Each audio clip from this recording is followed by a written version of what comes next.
Salut à tous les amis, aujourd'hui on se retrouve pour la FAQ avec Fred. On avait pas mal de questions sur Instagram. Mais avant toute chose Fred, parce que maintenant on est une émission comme je t'ai dit internationale, Mondialement je fais partir le générique.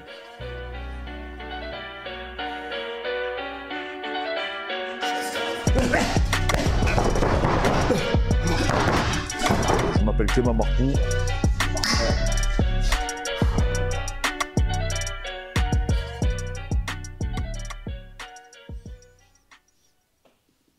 Donc n'hésitez pas à nous suivre les amis, n'hésitez pas à venir vers nous si vous avez des questions sur la préparation physique adaptée à toute discipline, sur la diète, n'importe quoi. On est là pour vous accompagner, vous aider à atteindre vos objectifs. On a eu pas mal de questions, hein, donc j'en ai sélectionné quelques-unes. Ok. Et c'est parti. Alors, c'est Slimane77. Ouais. Comment bien débuter en MMA? Faut-il d'abord faire de la lutte et de la boxe pied-point avant? À l'époque, je t'aurais répondu oui. Maintenant, il y a quand même plusieurs écoles maintenant. Tu as vu que beaucoup commencent directement par le MMA. Et après, tu as vu que si tu fais, enfin moi, j'ai remarqué que si tu fais trop d'une discipline, tu prends des automatismes que après en MMA qui peuvent être deux fois néfastes. Donc moi, je t'aurais dit, faut travailler ces disciplines séparément, mais il faut les mixer le plus rapidement possible. Ben, c'est un peu le débat sur le fait est-ce que c'est plus dur de déconstruire plutôt que construire. Ouais, C'est quand oui, tu crées oui. des Ouais. mécanismes. Quand tu as fait trop d'une discipline pendant des années, surtout qu'en plus tu as quand même des fois tu prends des mauvais réflexes, mauvais entre guillemets, pour après transférer. Moi franchement, enfin, après il y a aussi une question de si tu peux aussi, hein. Si tu n'as pas de club de MMA dans ta région, bah, tu fais les disciplines que tu fais avec. Ouais, tu t'adaptes. Mais pour moi, plus tôt tu peux faire du MMA, mieux c'est. Tu vois, enfin après, c'est moi personnellement. Après, tu m'aurais dit cette question là il y a plusieurs années, je t'aurais dit non, il faut tout segmenter, il faut vraiment faire que de la boxe, que du sol, que de la lutte. Oui, c'est valable et Maintenant, recevable non. si tu as vraiment des lacunes dans une des disciplines qui composent le MMA. Ouais. Après, pour un débutant qui commence. Avant, je t'aurais dit commencer par les disciplines. Maintenant, je t'aurais dit le MMA directement. D'accord. Bon, ben voilà. Et toi, Je suis d'accord. t'aurais dit quoi, toi? Ouais, je suis d'accord avec toi. Ça se tient. Ça dépend du contexte surtout. Si tu as la chance d'avoir une grande salle, une grande structure, Oui, voilà. par exemple comme la Hatch Academy ou tu vois, le MMA Factory, où vraiment tu as des sparring de haute qualité dans toutes les Ouais. disciplines, tu n'as pas besoin réellement d'aller. Après, tu peux te perfectionner si bien sûr tu as des lacunes quelconques dans n'importe quelle discipline. Alors, c'est VVLVM qui nous dit la lutte ou l'anglaise pour un petit gabarit qui souhaite tourner en MMA après. La lutte ou l'anglaise pour un petit gabarit. Pour du MMA? Ouais, après, pour faire, non, moi je dirais pour un petit gabarit, je dirais la lutte. Hein. La lutte, après, t'as pas trop de manches pour ta catégorie de poids, ouais. Après, Pour enchaîner après le MMA. Hein. l'idéal, après, c'est de faire quand même les deux, hein. Ah oui, si tu peux faire Si tu les veux faire deux. les deux, oui. Après, si tu dois à tout prix choisir une, moi je dirais la lutte parce qu'après, tu vas devoir dans tous les cas, tu vas devoir faire les deux disciplines après. Oui, tu vas devoir faire les deux disciplines. Et surtout, tu t'aperçois aussi quand tu pratiques la lutte que c'est pareil pour tout le monde. Ouais. Il y a beaucoup de gens qui se rendent compte qu'au final, le MMA, c'est pas fait pour eux, Hmm. en pratiquant la lutte. Ouais, oui, c'est vrai. On a eu plus de gens qui ont arrêté à cause de la lutte Que à cause de qui la ont boxe. arrêté à cause de la boxe. Ouais, Ah, c'est bien sûr, vrai. c'est Ouais. moins ludique. Ouais. Et surtout, ouais, en plus, il y en a qui aiment moins ce côté préhension. Donc, du coup, au moins, tu es fixé plutôt si tu vas aimer le MMA ou pas. Parce que, au final, si tu veux faire du MMA, tu es quand même obligé de. T'es pas obligé d'être amoureux de la lutte, mais tu es obligé quand même Mais tu de vois, prendre un peu de plaisir. rappelle-toi, quand on est allé s'entraîner à New York, Hmm. au cours de lutte, on était max une dizaine. Ouais, Au cours de sol, il y avait 60 personnes. Au cours Ouais. de boxe, il y avait 100 personnes. ouais, ouais, c'est À vrai. la lutte, même ici, à la salle, nous, on faisait des cours de Non, lutte. c'est vrai que la lutte, c'est le sport qui est le moins apprécié. Ouais, on avait très peu de gens. Hein. Ouais, On c'est faisait vrai. 100% lutte. Mm. Non, ouais, c'est un sport qui est difficile. C'est un sport qui peut provoquer effectivement de la traumatologie. Ouais. Donc après, par la suite, des Mais pathologies. c'est vrai, ça me donc, fait repenser à une question qu'on nous avait demandé. Comment savoir si on est fait pour le MMA ou pas? Bah, au final, essayer de la lutte. Parce qu'au final, tu vas devoir en faire quand tu es dans le MMA, quand Ouais. tu fais du MMA. Donc du coup, si tu n'aimes pas du tout ça, bah, bah, au moins, c'est- t'es- au ouais, moins au t'as moins, la tu question, passes, elle est tu passes, répondue. tu passes à une autre discipline, tout simplement. Ouais. Une autre question. Ouais. Cyprien Vermont des Roches. Mm. Que penses-tu du soulevé de terre d'Oron en lourd si on laisse à son corps le temps de s'adapter? En lourd, c'est-à-dire en lourd, en Ah, soulevant lourd. je pense en soulevant lourd. Alors, le soulevé de terre d'Oron, tu sais, ça a animé un peu Ouais. Les débats, ouais. les débats. Bon, le Après, soulevé- il avait été diabolisé à un moment donné. il a été diabolisé. Bon, après, il y avait quand même des préparateurs en powerlifting qui faisaient beaucoup de Jefferson Curl pour le Ouais. travail d'assistance, etc. Moi, personnellement, je ne suis pas un fan du soulevé de terre d'Oron, je te parle franchement. Et encore plus quand c'est lourd. Ouais, non, mais même après, tu sais, aujourd'hui, c'est tendance de ne pas l'être. Hmm. C'est tendance de ne pas être tendance. Ouais. Tu vois ce que je veux te dire? Ouais. Donc, il y a des super vidéos qui ont été effectuées où il y a des reviews scientifiques qui essayent de démontrer par A plus B que ça serait pas plus traumatisant pour le dos d'avoir une cambrure au niveau des lombaires, de ne pas conserver une position neutre, même si en réalité elle est rarement neutre sur la continuité du mouvement, mais c'est plutôt l'intention d'être neutre qui est intéressante. Moi, je ne diabolise pas les mouvements. Je ne suis pas quelqu'un qui diabolise les mouvements parce que nous, tous les deux, on fait une discipline ouverte. Ouais. Donc, on nous écrase la tête, etc. Quand on lutte, on nous met la pression sur les cervicales, on nous met la pression sur le carré des lombes, on nous met la Ouais, pression sur jamais tout. neutre. Là, Voilà. quoi, Mais c'est pas parce que on nous met la pression, c'est pas parce qu'on pratique le MMA avec Fred qu'on va vous dire que c'est bon pour la santé. Tu vois, voilà. Maintenant, est-ce que ça va provoquer des hernies discales par la suite? Ben, c'est assez complexe de répondre à cette question parce que même les hernies, on n'est pas tous égaux face à la douleur. Il y a mon copain Major Mouvement, tu sais, le kiné, qui avait fait des vidéos sur le sujet qui sont très intéressantes. Il y a un autre mec aussi qui a fait une vidéo, je crois que c'est les chroniques de la douleur, aussi, qui était intéressante sur le sujet. Maintenant, c'est quand tu vois ce qui... En fait, à la fin, on en revient toujours à la même réponse. On peut faire les choses, mais il faut les faire intelligemment. C'est ce qu'on dit toujours. Au final, on brasse du vent, en fait, si tu préfères. Oui, si tu le fais, savoir pourquoi tu le fais. Il faut savoir pourquoi tu le fais. Est-ce que tu vas créer des adaptations? Pour moi, personnellement, mais ça c'est personnel, c'est pas la peine de me sortir telle étude et tout, parce que j'en ai rien à foutre, parce qu'il y a des études sur les jumeaux, etc. Mais c'est pas... Je ne crois pas, absolument pas sur le fait qu'on puisse analyser deux personnes sur une vie entière. Parce qu'il y a une étude sur les jumeaux, pour les problématiques de dos. Il y a un des jumeaux qui était bûcheron ou je ne sais quoi, l'autre qui était bureaucrate, et on s'aperçoit qu'ils ont les mêmes usures au niveau des disques intervertébraux, je crois que c'était ça exactement, mais on ne peut plus. Oui, mais ce qu'il y a, c'est que tu ne sais pas ce qu'ils ont fait dans leur vie.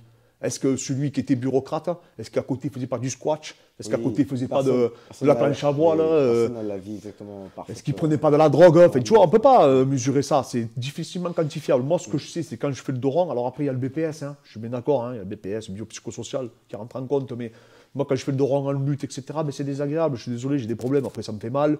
Quand je fais le Jefferson Curl, des fois ça peut m'arriver d'avoir mal.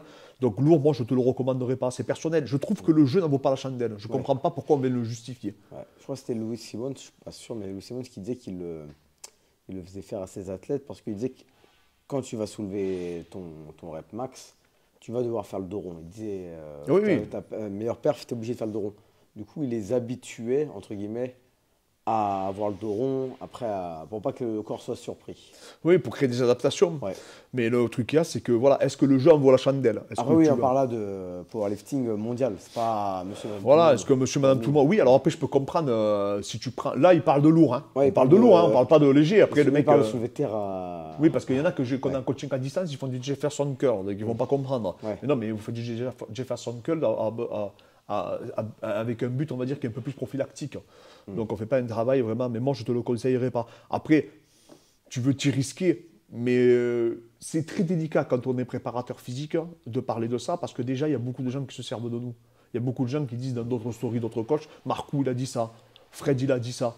Donc si je commence à dire, oui, le soulevé de terre de ronde, tu peux y aller, tu as des mecs qui vont faire n'importe quoi, ils vont faire le soulevé de terre de ronde, ils vont s'éclater. À un moment donné, si dans tous les courants, que ce soit en lutte, que ce soit en haltérophilie, que ce soit en powerlifting, si les gens vous ont dit de respecter une position adéquate, c'est qu'à un moment donné, ils ont observé de façon empirique des problématiques dans lesquelles ils étaient rencontrés.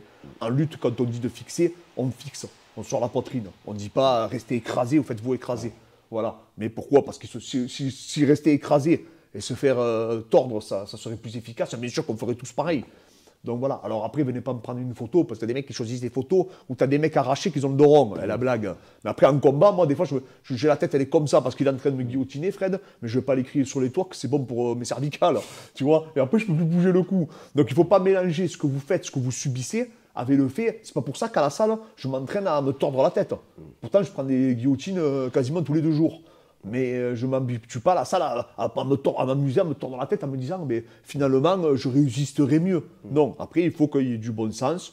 Est-ce que c'est à proscrire? Certainement pas. Est-ce que pour moi ça en vaut la chandelle? Personnellement, moi je ne le ferai pas. Voilà. Autre question. Gentil Zekberg. Ouais.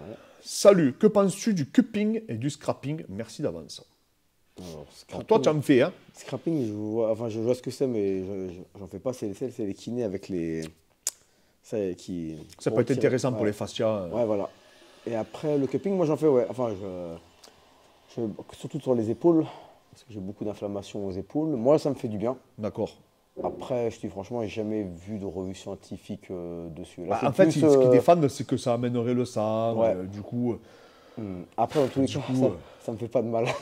Moi, franchement, bah, tu sais, c'est l'effet t'aimes mon placebo dos. et l'effet nocebo. Ouais. Tu sais, c'était comment il s'appelle, le neurochirurgien là, qui disait que l'effet placebo, c'était un traitement. Hein.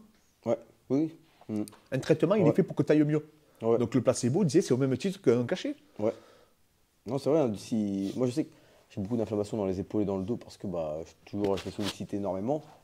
Et ça me fait énormément de bien et il n'y a pas d'effet secondaire.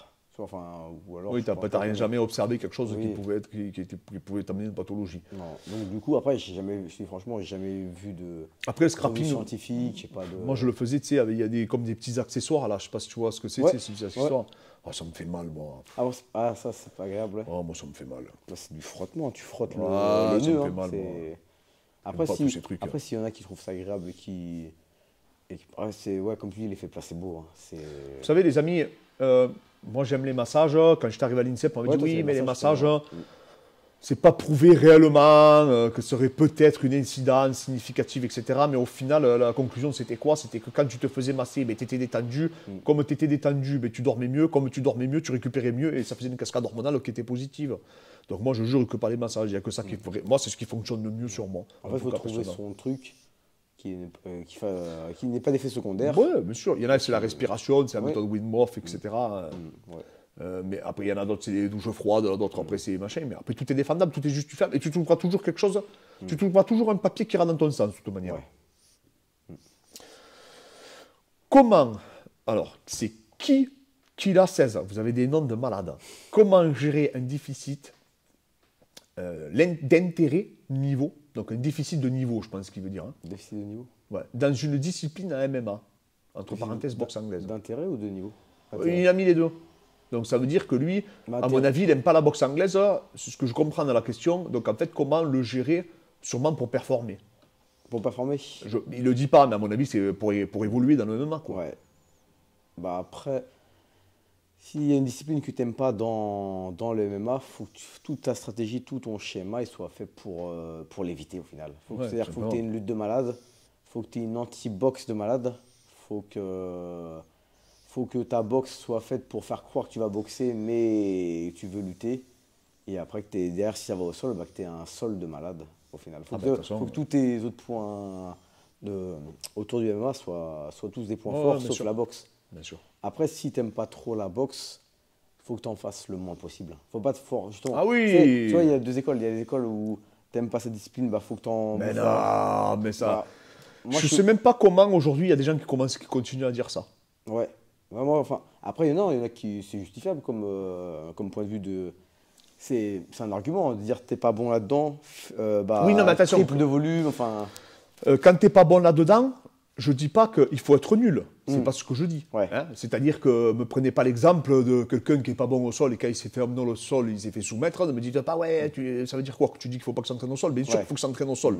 Mais ce que je veux dire par là, c'est que maintenant, aujourd'hui, pour moi, il faut accentuer les points forts. Ouais, Tout simplement. Voilà, c'est ce que je veux dire par là. Mm. Je ne vous dis pas que techniquement parlant, il ne faut pas s'entraîner au sol ou en boxe. Maintenant, aujourd'hui, on le voit avec Abdoul. Oui. Abdoul, c'est quelqu'un, pour qu'il progresse en boxe, il lui faut 3 entraînements. Je vous fais un schéma, un résumé. Alors qu'en lutte, en un entraînement, il progresse plus qu'un mec qui en a fait 2 semaines. Tellement il a des facilités. Donc aujourd'hui, pourquoi faire le charger en boxe à mort, alors que 99% de ses combats, il les gagne au sol et en grappling. Ouais, Et vous allez me dire, va passer oui. 90% de son temps au sol en plus. Et après, il y en a, ils vont te dire, parce que j'ai déjà eu des réponses, hein, Ouais. oui, mais s'il n'arrive pas à amener le mec au sol, eh ben, on trouvera des jokers. Ouais, mais s'il n'arrive pas à mettre ses jokers, eh ben, on perdra le match. Non, mais au bout d'un moment, tu sais, il y a des mecs qui me disent, oui, mais s'il est meilleur en boxe, ben, il faut que je l'amène au sol. Ouais, mais s'il est meilleur en lutte, bah, ben, j'essaierai de, je sais pas, partir sur une clé d'opportuniste. Ouais, mais s'il met mon sol, c'est un tueur. Eh ben, j'ai perdu mon pote. Ouais, c'est fou, je fais comment si le mec il est qui plus fort que moi partout, je fais quoi? Je me transforme en super guerrier. Tu sais, des fois, les gens, ils. C'est un peu comme. Tu avais dit une fois, ouais, mais s'il affronte Kamaru Usman et qu'il n'arrive pas à l'amener au sol et tout, Abdul, bah, il perdra contre Kamaru. Il n'y a pas de honte à perdre contre Kamaru. Mais non, mais... Enfin... Moi, tu sais, comme là, tout le monde est tombé sur White. Ouais, White. Comme si c'était facile de mettre KO Fury, tu sais. Ouais. Mais mec, moi, des fois, j'entends des trucs sur Habib. Je lis des commentaires sur Habib. T'es bluffé. T'as des mecs qui disent, oui, je comprends pas qu'il n'ait pas boxé Habib. La blague. Ah. Non, mais attends. Parce que les mecs, quand il est rentré, Poirier, il s'est pas dit, je vais boxer Habib. Mais tout le monde a essayé de boxer Habib. Ouais. Mais le problème, c'est qu'ils te laissent.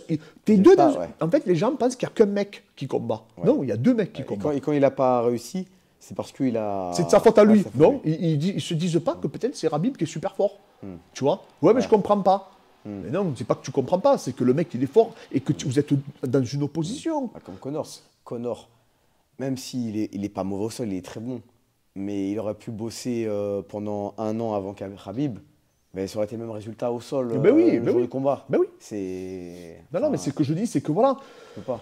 Il y a des gens, ils disent, oui, pourquoi ils se relèvent pas et tout. Non, mais ils se rendent pas compte. Ils se rendent pas compte. Si ça serait si facile, ces mecs-là, ils perdraient à tous leurs combats. Ouais. Si ça serait qu'une question de choix, qu'on est là avec Fred, on dit, moi, je les connais, les solutions pour battre Habib. Moi, je les connais. Je sais comment battre Habib.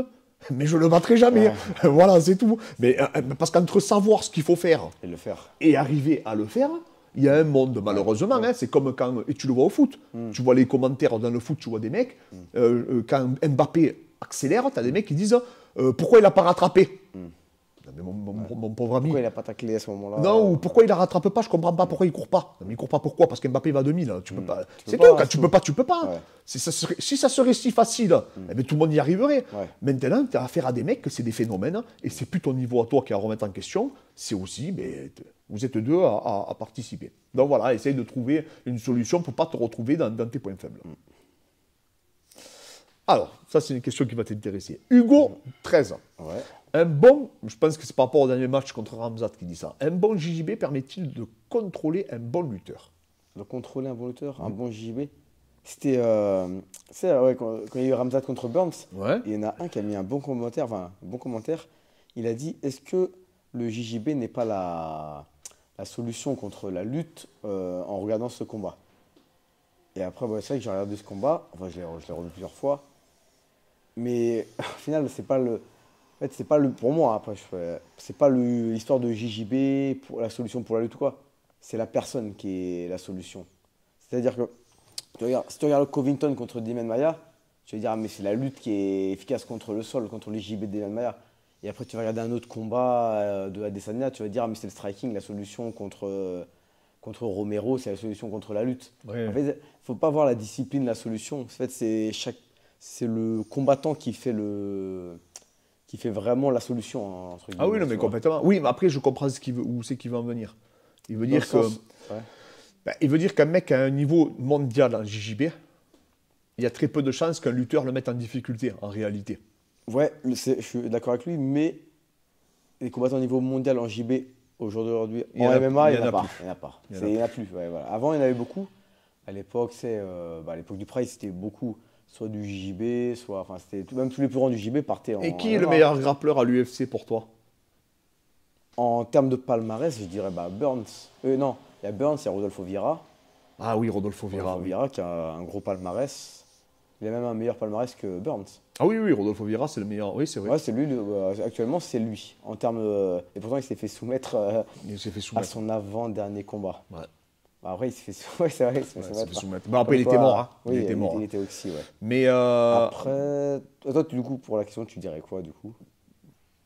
Il y en a 2 que je trouve vraiment exceptionnels, moi. Il y a, Il y a Ryan Hall aussi qui est fort. Mais après, Ryan Hall, c'est un gros niveau, mais en termes de palmarès, moi, c'est pas le palmarès je dirais Dobranx. Pour le grappling MMA, hein, je parle. Ah, Hein. tu parles pour moi, je parlais en termes de palmarès. Ah, tu parles en termes de JJB palmarès. pur. Ah non, non, non, bah alors je suis d'accord avec toi. Et après, un que moi je pense qui est vraiment le meilleur compromis actuellement, c'est Sean Brady. Ah ouais, après, lui, c'est pas un JJB pur. Ouais, c'est un grappleur. Mais il a fait une super fight en Ouais, grappling contre Greg Jones. ouais. Donc il s'est frotté contre le meilleur au monde pratiquement de sa catégorie. Contre un grappleur, ouais. Et il a réussi à bloquer son jeu. Donc je pense qu'il a le niveau pour inquiéter les meilleurs grappleurs. Après, tu sais, les Islam Makhachev, les Ramzat, c'est pas des c'est pas des Jiu-Jitsuka purs, mais pour moi, ils sont aussi forts que des grands grappleurs. Enfin, Ouais, ils bien ont sûr. même voire peut-être même meilleurs que des grands grappleurs. Parce que tu vois qu'au final, Bon, après, Ramzat, ça a été compliqué. On a vu qu'il arrivait qu'au sol, ça à allait être très, très dur. stabiliser, mais après, il n'a pas fait un match de grappling. Oui, bien sûr. Il n'a pas voulu. Mais faire son après, match de grappling. après, le problème qu'on a aujourd'hui, c'est qu'on a des grappleurs, comme tu dis, les nouveaux phénomènes du grappling, ils ne se mettent pas trop à MMA. Non, C'est ça le tu vois, problème. un Moussou Messi, on regardait son combat hier contre Imanari. Ouais. Un Moussou Messi, c'est un monstre. Ah Mais oui, il n'ira oui. jamais au MMA. Non, non, c'est impossible. Ouais, Enfin, Miyao, je pense Miyao, c'est un monstre. Ah, c'est un Pareil, tueur. ils font pas de MMA. Toi, il n'y a plus cette génération Ouais, du sol qui migre vers le MMA. Beaucoup Il y a moins. celui du Bellator aussi qui est exceptionnel, là. Celui qui a affronté Gérard Mosassi. C'était le Gracie. Non, celui qui a affronté. Lovato. Lovato. Oui, Lovato, ouais, mais il a arrêté. D'accord. Et là, pareil, maintenant, il y pareil, a. Lovato, ça reste comme l'ancienne génération maintenant. C'est plus. Oui, c'est vrai. C'est Ouais, comme il est Boucher-Chat. champion du monde, ouais. Donc, Boucher-Chat, les amis. Boucher-Chat, pareil, ouais, c'est Boucher. Boucher-Chat, hein. S'il débarque à l'UFC, il va faire des dégâts, je pense. Ouais, en poids lourd, ouais. En plus, en Ça poids va être lourd, très compliqué de l'arrêter à lui. Hein. Ouais. Parce qu'il a un double leg Il a incroyable. affronté Rogrog, non? Ouais. Ouais. Ouais, mais je pense que ça va être chaud. Pour Rogrog, Ah ouais, je pense sincèrement. Je pense que ça va être chaud. Après, Rugg, c'est un animal, il peut l'endormir. Hein. c'est un lutteur sénégalais. Hein, C'est une force de titan, il soulève une voiture. Hein. Mais non, mais après, voilà. Non, non, mais en dur, tout cas, voilà. Et voilà, c'était une FAQ que je trouvais intéressante. On a abordé des sujets qui étaient intéressants. Mais c'est vrai que, oui. Pour répondre à la question, ouais, un grappleur de haut niveau peut être une grande arme pour. Gary Tonon, c'est sûr Voilà. qu'aucun lutteur luttera Gary Tonon. Voilà. Mais après, il y en a tellement peu qu'au final, je pense que les lutteurs, ils auront la part belle. Parce Enfin, que, ils ont déjà mettez-vous bien dans la tête qu'il n'y a aucun lutteur qui lutterait Gordon Ryan. Ils ne sont pas bêtes, les mecs. Hein. Mais après, il y a qu'un Gordon Ryan. Oui, voilà. Non, mais ce que je veux dire par là, ce que je veux dire par là, c'est que s'ils s'amusent à lutter Gordon Ryan, ils vont prendre une quête de talon. Ouais. Ça va défendre les quêtes de talon de Gordon Ryan. C'est pas défendre les quêtes de talon de quelqu'un, tu vois. D'un Bronx ou d'un. Ouais. Ça n'a rien à voir. C'est dès qu'il t'attrape, il t'attrape quoi. Hein. Et même ses sweeps, hein, quand il est en dessous. Hein. Donc voilà, non. Ouais, on verra si j'espère que. Le ratio lutteur par rapport à Judoka aujourd'hui en MMA, il est tellement gros. Tu dois avoir les 100 lutteurs pour un Jiu-Jitsuka. Ouais, c'est vrai. Jiu-Jitsuka pur, de haut niveau. Du coup, au final. C'est vrai. Donc voilà, les amis. Donc n'hésitez pas à nous dire dans nos commentaires si vous avez d'autres questions. On refera là les questions. Alors, ce qu'on va faire là, c'est qu'on va sélectionner ce coup-ci les questions que vous allez nous mettre sous cette FAQ. Ouais, pour la prochaine FAQ de la semaine prochaine. Hein. Donc, on va sélectionner des questions sur YouTube. Pareil, on les capturera et à partir de là, on échangera avec vous. Voilà. Merci encore à tous les amis. N'hésitez pas à nous suivre, n'hésitez pas à vous abonner et merci pour la force.